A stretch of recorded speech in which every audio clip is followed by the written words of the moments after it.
Welcome to the Coffee with Cheryl Podcast, the podcast for women over 50 who want to live their best life right now. Imagine having the courage to reinvent your life financially, professionally, personally, and spiritually. Join Cheryl and guests as they share practical tips and resources to inspire you to achieve the lifestyle of your dreams. So grab your favorite mug. It's time for Coffee with Cheryl. Welcome to the Coffee with Cheryl podcast, a podcast for women over 50 who want to live their best life right now. I am your host, Cheryl Garrison. I am a writer. I am a coach, a speaker. I am passionate about everything that has to do with women over 50. I am the founder and CEO of 50 Something Lifestyle, which is a reference for women over 50. And our Coffee with Cheryl podcast is a part of the 50 Something Lifestyle community. I am very, very excited today to have a special guest with us, Dr. Isola Jones, and you will meet her in just a few minutes. But as always, we start our podcast with a quote. And today we're adding a scripture. Sometimes I only do a scripture or a quote, but I'm giving you both today because I think they are relevant to our discussion. So our quote today is, "Reach high, for stars lie hidden in you. Dream deep, for every dream precedes the goal." I'll do that again. Reach high, for stars lies hidden in you. Dream deep, for every dream precedes the goal. And when you meet Dr. Jones, you will see why I picked this quote. And the scripture, and this is the scripture that she shared with me. "So the Lord blessed Job's latter days more than his first." And that is Job 42:12. I'm very, very pleased to introduce some of you to Dr. Isola Jones. And I'll give you my description of her, and then I'll have her introduce herself. I met her through my husband at South Mountain Community College, where she is music faculty there, and she teaches voice. And she also was one of the star performers in the annual performance of Messiah. But she is a Metropolitan Opera star. She is amazingly reinvented herself to be a bodybuilder in her 70s. And I want her to tell us all about who she is right now. Welcome, Dr. Isola Jones. Thank you, Cheryl. Thank you so much. What a wonderful introduction. Well, my name is Isola Jones. I'm also a doctor of musical arts. My background is this. I grew up in Chicago. I sang locally with different choruses and always had a faith in God. Now, the word tells us that we've been given a modicum. I'm sort of paraphrasing, a modicum of faith. But I always had faith in God. And that led me, this is sort of a long story, but I'm trying to make it short. That led me to the Metropolitan Opera. I was singing with the Chicago Symphony Chorus, and I was the Mezzo-Soprano understudy. We were preparing Verdi's Requiem. I was 25 at the time. My vocal idol was Leontyne Price. Maybe some of you know her. Yes. Maybe some of you don't. The voice beyond beautiful. Beyond beautiful. Well, kind of like what happens in Hollywood, the mezzo-soprano for the final dress rehearsal got sick. I was her understudy. I was a kid. There were lots of things I couldn't do vocally, but I knew how to sing the Verdi Requiem. So Maestro Georg Schulte, Sir Georg Schulte, called me in, went through the score with me, whistled through the score because he can't sing, whistled through the score. I finished the verses and the lines, and so he knew that I knew the music. He takes me out and introduces me to the other soloists. On my right, Leontyne Price, my idol since I was 11 years old. On my left, Luciano Pavoratti. On his left, a young Welsh bass by the name of Gwen Howell. Well, once we started the rehearsal, these great artists brought me up to their level. I was not nervous. I was on cloud 9. After the first mezzo aria, Price grabs this wrist, Pavarotti grabs this wrist, and Schulte's right in my face with the baton. Very good. Okay, that was in the afternoon. I had another rehearsal that night. And when I got home late because we'd been celebrating. My phone was ringing off the hook, and it was Schulte's secretary. First, he was scolding me for being out so late. And then he said, Maestro Schulte really liked you. And we are doing De Vliegen de Hollander, the Flying Dutchman next year. Performances at Orchestra Hall in Chicago, Carnegie Hall in New York, and there is a recording involved. These are the dates. Are you available? And they said, well, what were those dates again? Let me look at my very busy schedule. Really? Okay, I'm there. The next day, or later on that day, was the performance. Yvonne Minton had a speedy recovery. She was fine. She sang the performances. But on the strength of that afternoon, Decca London Records, they were the exclusive recording company that worked with Schulte. Schulte held the record of number of Grammys. He had 31 Grammys. I think Beyonce just surpassed that like this year, 32 Grammys. Yeah. They called me and they were doing a complete Porgy and Bess in Cleveland with Lauren Moselle and the Cleveland Orchestra. They said, send us a tape of you singing. I did not sing opera. I sang early music, Baroque and Renaissance music. I sent them a Bach aria. They hired me. We did Porgy and Bess at the Blossom Festival. We recorded it. And the people on that recording are legends. Leona Mitchell, now Sir Willard White. All of these great African-American artists. That recording won the Grammy that year for Best Opera Recording. I was a child. A lot went on in the next 2 years, and 2 years later, I'm at the Metropolitan Opera. There is just one big kind of story, and we will go on from there. When I sang an audition for James Levine to sing at the Met. I didn't think I did very well. I didn't think my audition went well. I called a friend and I was complaining. I said, God brought me here and I don't know what happened. It wasn't good. He said to me something very important. He said, Isola, there was only one person there. God was the only person there. God was the only person singing. God was the only person listening. Okay, that's good. I can roll with that. The next day, and I was already in New York. I was singing with the American Ballet Theater at the Met.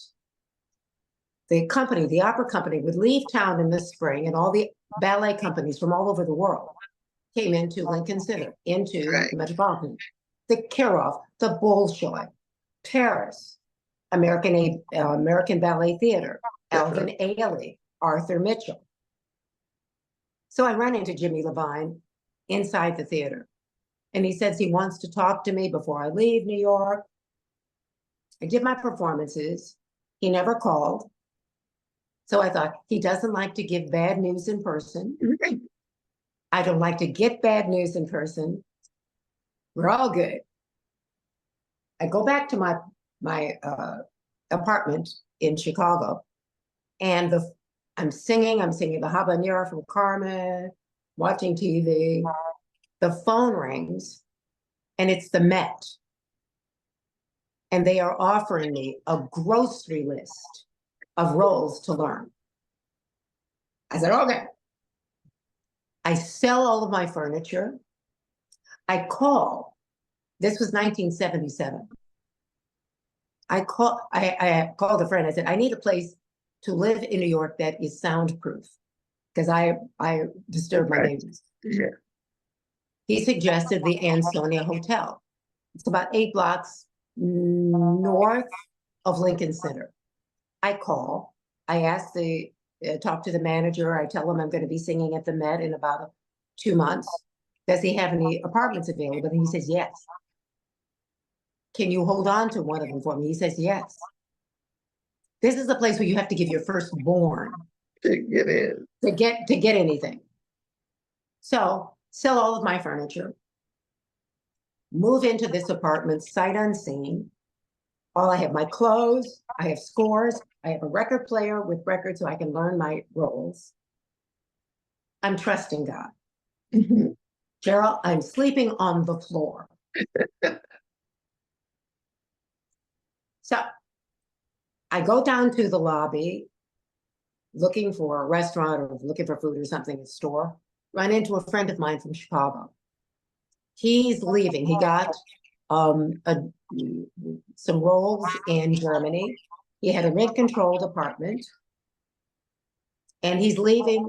There's a party in the building in the Ansonia. He invites me to his party.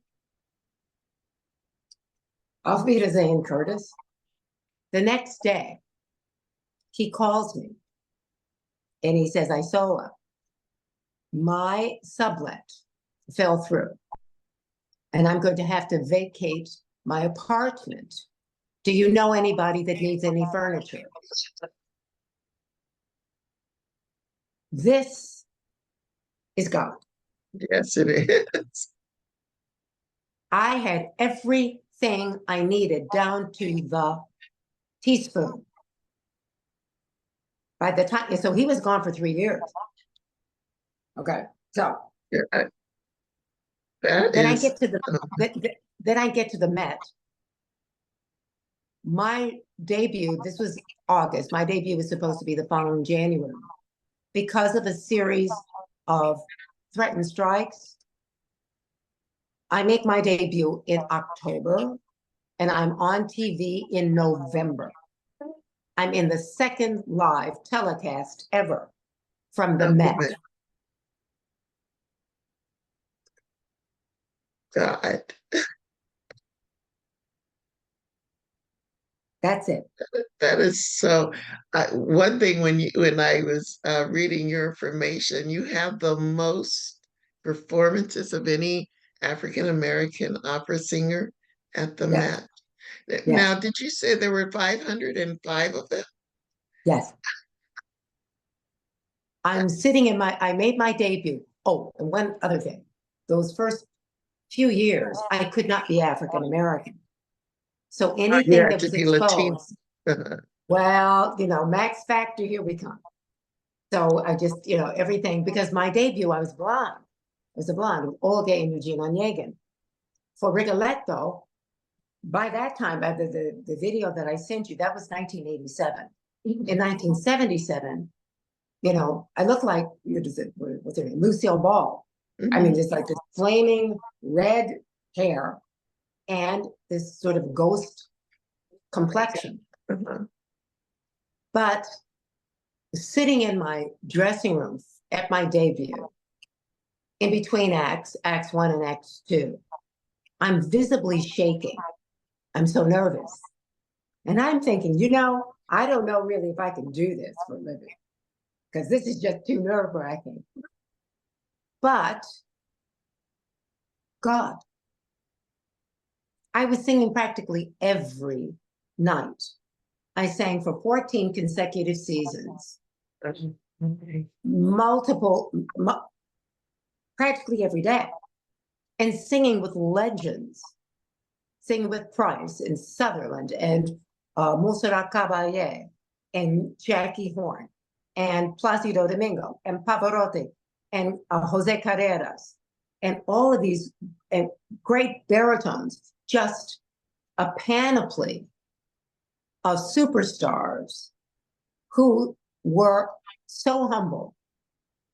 There might have been a couple of exceptions in that, but most of them were so humble and wonderful colleagues because they knew how hard it is. Yeah. And they once been in your position, and so gracious and so generous. So That is, and when I know now about what you're doing now in your life, in your 70s, ladies and gentlemen, yeah, she's in her 70s.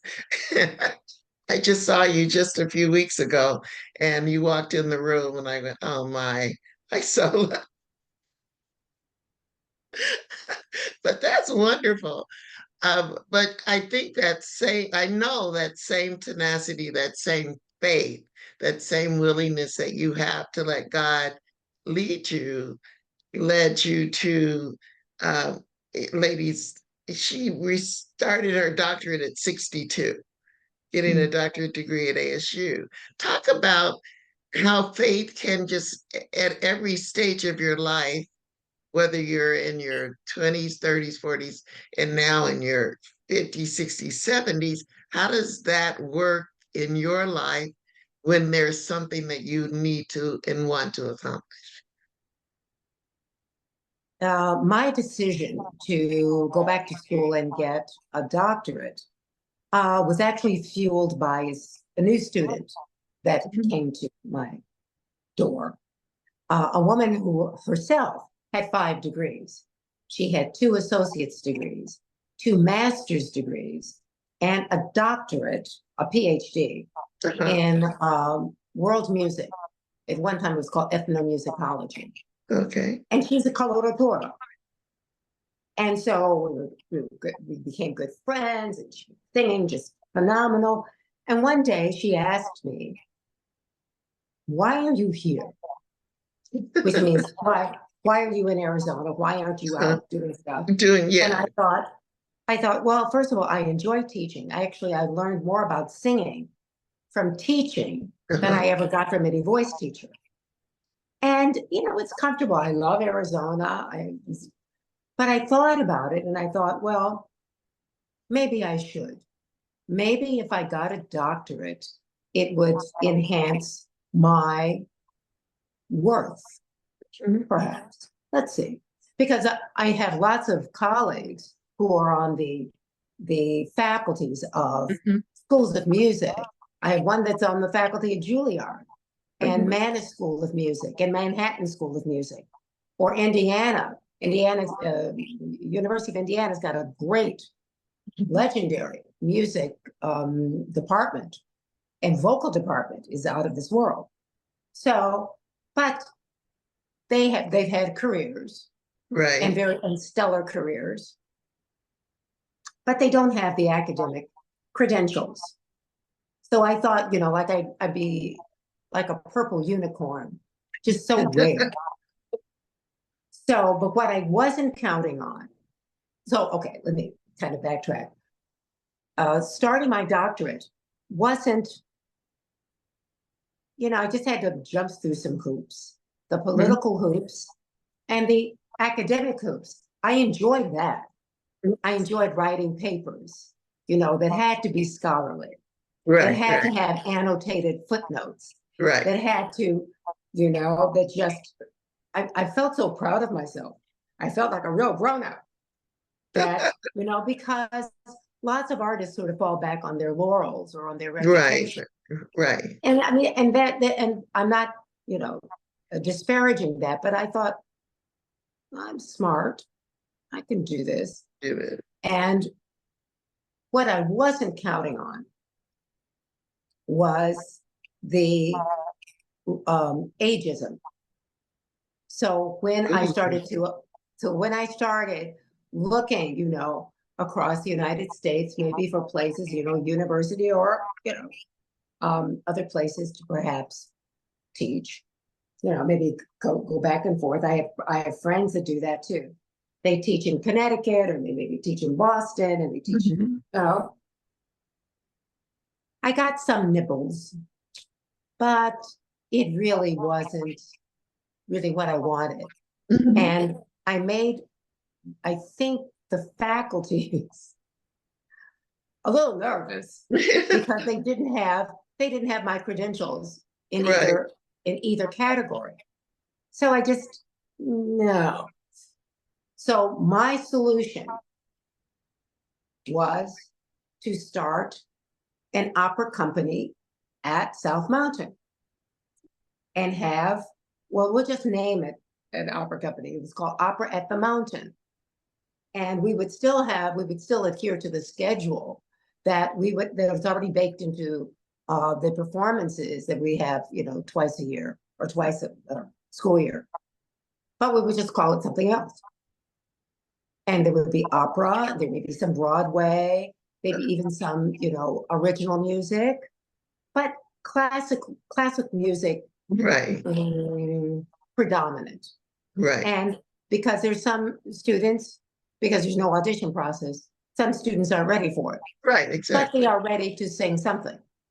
Right. And they can be the star of their own scene. They can be the star of their own act. Right. And so this has sort of reinvented the recital. It's given it a new name, a new face. I love that. And, it's multimedia. So we have, a background for them. There may be some visuals and maybe some things on the stage, to enhance the audience's enjoyment. And as I said earlier, during COVID, we had to improvise. Right. So people would do videos in their home or at their church. And Rob Duggan and I, the tech at the PAC, Performing Arts Center, would put it together, and then it would be posted on the college's YouTube channel. Right. Easy peasy. And then once the restrictions were lifted, right, we can go back to being in person. So that is exciting. Opera at the Mountain. I love that. And having been to a lot of the performances, obviously, that you had at South Mountain, I think that is just so wonderful. Absolutely. I can't wait to hear more about that and to experience one of those performances. You have to let of course, Jerome know when you're doing it, because we definitely want to be there. Absolutely. That's exciting. Well, the next one will be in December. Okay, good. We will definitely be there. It just amazes me what we do when we are hit sometimes with that obstacle, that wall that says, "Oh no, you can't do here." So instead, many of us see that wall and we turn around and go the other way. But those people like you see that wall and say, "I gotta climb over this thing." I just got to blast it out of the way and continue to do. Well, it is, again, God has given me this gift. He's given me the opportunities. Now, it may not be what I imagined, but it perhaps is better than what I imagined. And so I got to, this is the God of the universe. I'm not going to inform him. I don't have any advice to give him. He may have some advice to give to me. And I think most of the time it is, wait, let me prepare you. You think that you're ready. You're not ready. Trust me. Trust me. What is it's in Ephesians? He who can do exceeding abundantly, above all you can ask or think, according to his spirit that is in you. Right. Okay, exceeding abundantly. I like that. I love that too, because that exceeds anything we can imagine. And with those of us of faith, we've experienced how God has opened doors that we had no idea would open. And for you, I know I was on my daughter, Tamara, and I thought you taught Tamara, didn't you? Yes. Yes, you did, gave her voice lessons, and she went ahead and got a degree at Loyola Marymount because of Wow. working with you and Dr. Rose. But one day I was just sitting at home and she sent me a link on Facebook, and it was your Facebook page where you were doing bodybuilding. And I was, what, who is that? It's Isola Jones. I was blown away. And that was how I learned about your bodybuilding. Tell our audience that experience and what that has meant in your life today. Okay. So it started out this way. I was probably sleeping on this shoulder in a way that created some pain. And I went to a massage therapist and she said, well, your muscles are funny. Well, I'm not laughing. I don't think it's painful. But I had a referral to a personal trainer. So I started going to him and I wanted to be in shape. I was, maybe, I don't know, 150, weighed about 150. And I wanted to know how to get in shape, what to eat, because it is the food. It's not the exercise, it's the food that is the issue. So he put me on a diet, what I could eat, and then we just started lifting. And when I started seeing these, I said to him, I think I would like to do a competition. Now, I had seen on, I think it was 60 Minutes, African-American female bodybuilder by the name of Ernestine Shepherd. Yes, I saw it. Ernestine Shepherd started winning when she was 71. She had, and she still is, and she's still working with, and in business with, Yanni Schomburg, African-American bodybuilder. He was Mr. Universe, not Mr. Olympia, but Mr. Universe. He was the reigning champion. He was her trainer. And he just put her through a Spartan Olympian regiment. She has muscles on muscles at 71. She was still winning at 75. She's in the Guinness Book of World Records. She's in Ripley's Believe It or Not. And I met her last year. Okay. At an age, she's now 87. She was 86 then. She had gone through some sort of depression and was taking some medication that the side effect puts weight on. I met her this year. She's lost the weight. She is bodybuilding. I participated in a wellness clinic convention over it was over a 3-day weekend. And she, in her section of the presentation, she did a clinic, a bodybuilding clinic. So she had everybody up out of their chairs on the floor or doing, she outlasted everybody. She's 87. I'm going to compete again this year. I couldn't compete last year because I was out of town a lot, but I'm going to compete again this year. Because the first time was, you get an E for effort. I mean, I look pretty good from certain angles, but now I know what the standards are and what you have to do. My trainer was mistaken insofar as he thought, because I was 72, that there wouldn't be any body competing in my age group. That's true.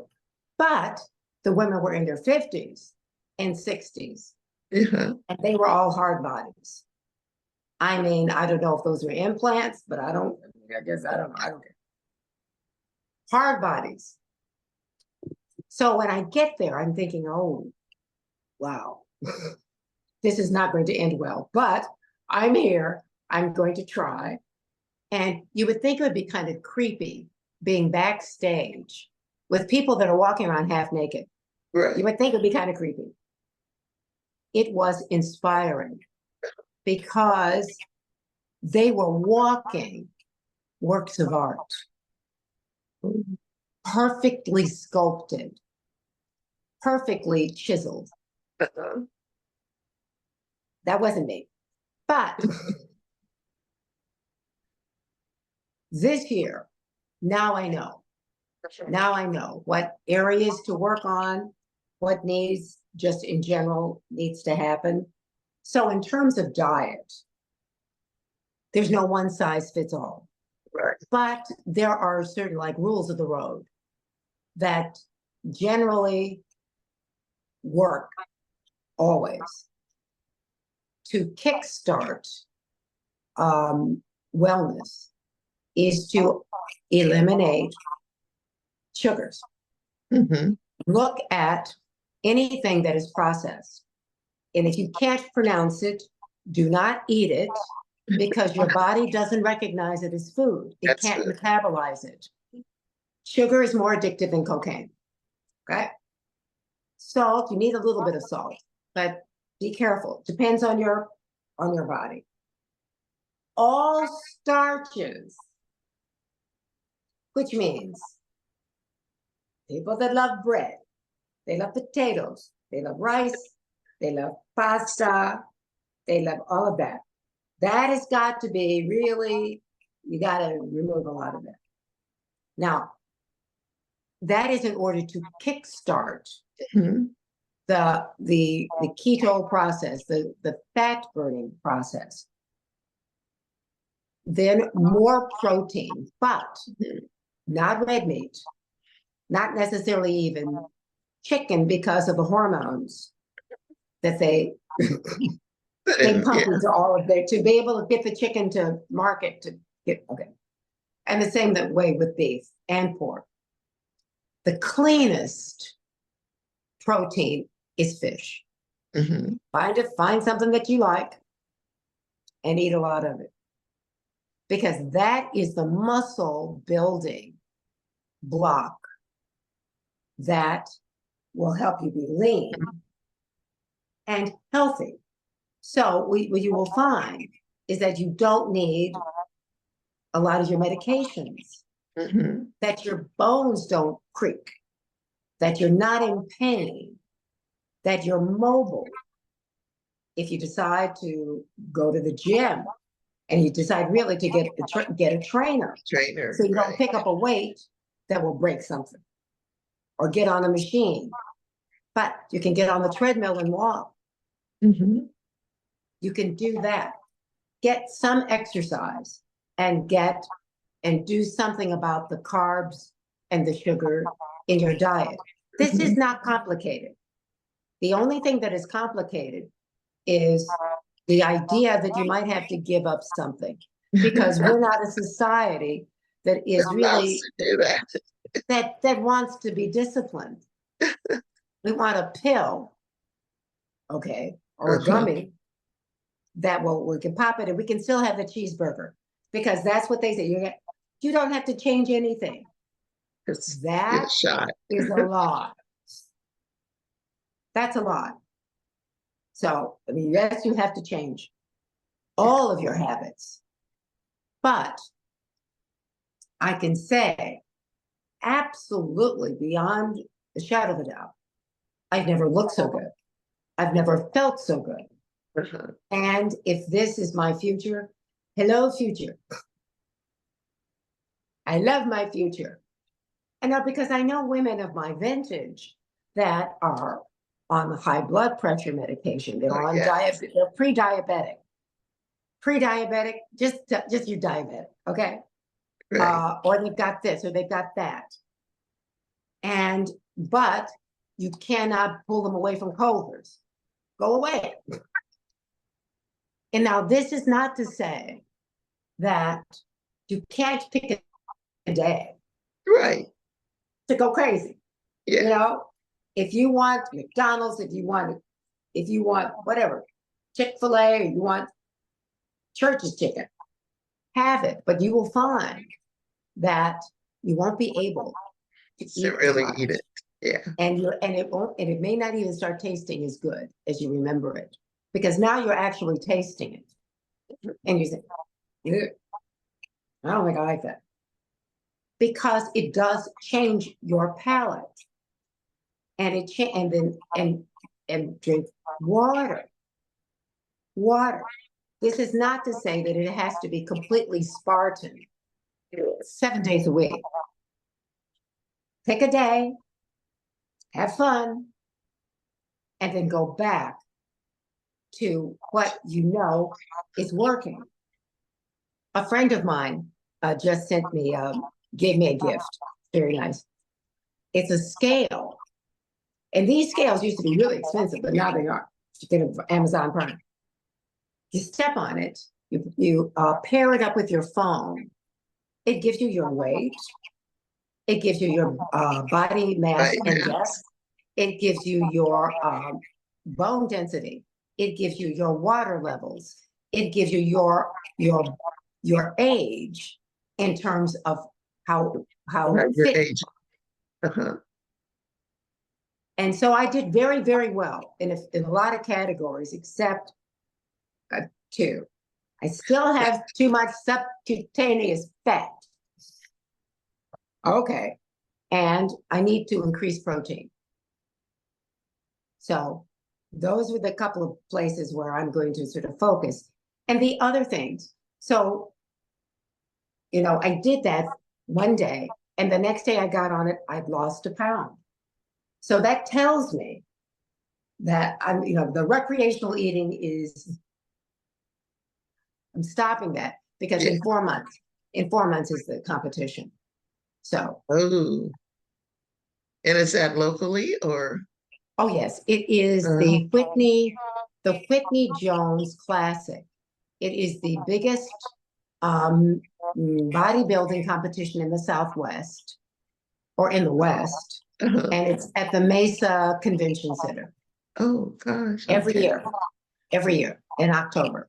In October. And the very first time I entered was at the end of October. Now they're doing it at the beginning of October. Okay. So. Oh, that will be exciting to do an after podcast to talk about the experience. So we'll have to plan that. Okay. All right. I might have Definitely. some more pictures of myself. Maybe with a medallion. Or I won something. Yeah. I mean, I don't have any illusions of winning, although why not? Why not? Really? But I just want to be, what is it, Marine? To be all I can be. Yeah, you could be.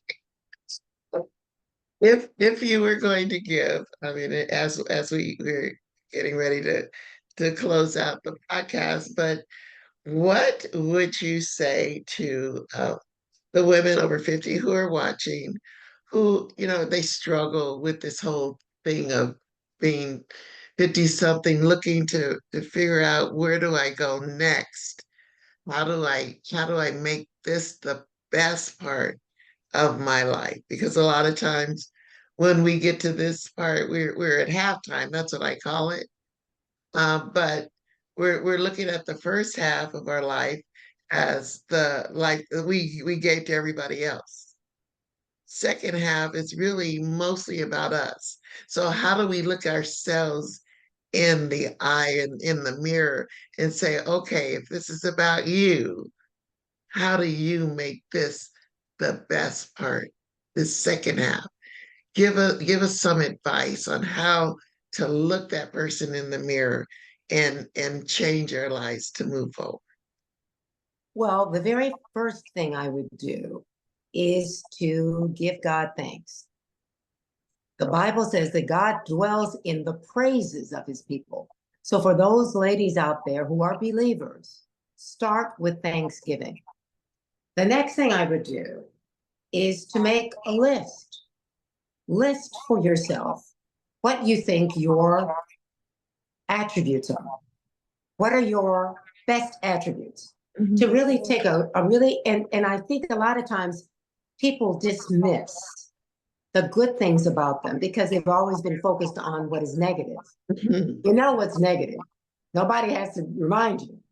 But you might need to be reminded of all of those wonderful things and all of those accomplishments that you've done inside the house or outside the house. What are your attributes? What are your strengths? Mhm. And then think about that. Dwell on that. The fear of the unknown. But that's universal. People are afraid. It's not that heroes have no fear. Right. Heroes deal with the fear and go on, step on. The power is not external to them. Right. It's not external to their, what can they imagine? What can they imagine? Make a vision board. If it is something you just want to fit into that outfit, take a picture of it, Mhm. put it on your vision board, or list some things that you want to do. I want to hike PS to a peak. I want to hike. I mean, I don't know, but whatever it is, have a daily reminder of it Mhm. that you can see, you don't have to even visualize it. You can see it. This is my goal. Put a time frame on it. Mhm. And then work towards that and understand this. You can do all things. Doesn't say some things. All things through Christ. All things. Because I think we try to do too much on our own Yeah. power. And that is not sufficient because the world comes in, life comes in, Mhm. people come in, demands come in. But what is constant is God. So once we fix our focus there, seek ye first Yeah. the kingdom of God and his righteousness and all these other things, because it starts with your imagination. I even tell my students this. I do not teach you how to sing. I teach you how to think about singing, how to think about how the voice is produced. Uh-huh. Because generally speaking, what you imagine, and you're not alone, is wrong. It's not produced that way. You Mhm. cannot do it that way. You start with tension, you are going to end with tension. The voice is different from any other musical Right. instrument. So with that in mind, think of it this way. You have the right thought, you have the right action. So ladies, understand your worth, understand your value. And there is this Amazon, there is this royalty hidden because of something somebody said to you. Who are they? I don't care who they are. That they're not your creator. What does your creator say about you? You are Yes. fearfully, wonderfully made. All of the answers are in the scriptures because you have a God that slumbers not nor sleeps. That's so true. Very true. And I there's nothing else to say, ladies. I am so happy that you came on the show. Oh, me too. Oh my, when we met at breakfast and we were talking, and I just thought that just something about Isola that has always, I've known you for many years, and you've always impressed me as being a deep thinker and someone who truly craft in your art, you practice it, and you've kept it to the point of when you hit the stage. I mean, it could be it's 30 years later. It's the voice as beautiful and as resonant as I'm sure it was 30 years ago. And that means that you've continued to work on your craft. Oh yeah, And I have a coach mhm, right now right. that I'm And learning things from. I said this to him, why didn't I learn this 40 years ago? you didn't, it wasn't meant Because for you to. God Exactly. has a plan. Uh-huh. That's so true. Well, ladies, I hope that you have something today that you will take with you as we close the podcast, and you will not think about living your best life tomorrow or 3 years from now, but right now, today. And Dr. Isola Jones, thank you so much for joining us on Coffee My with pleasure. Cheryl.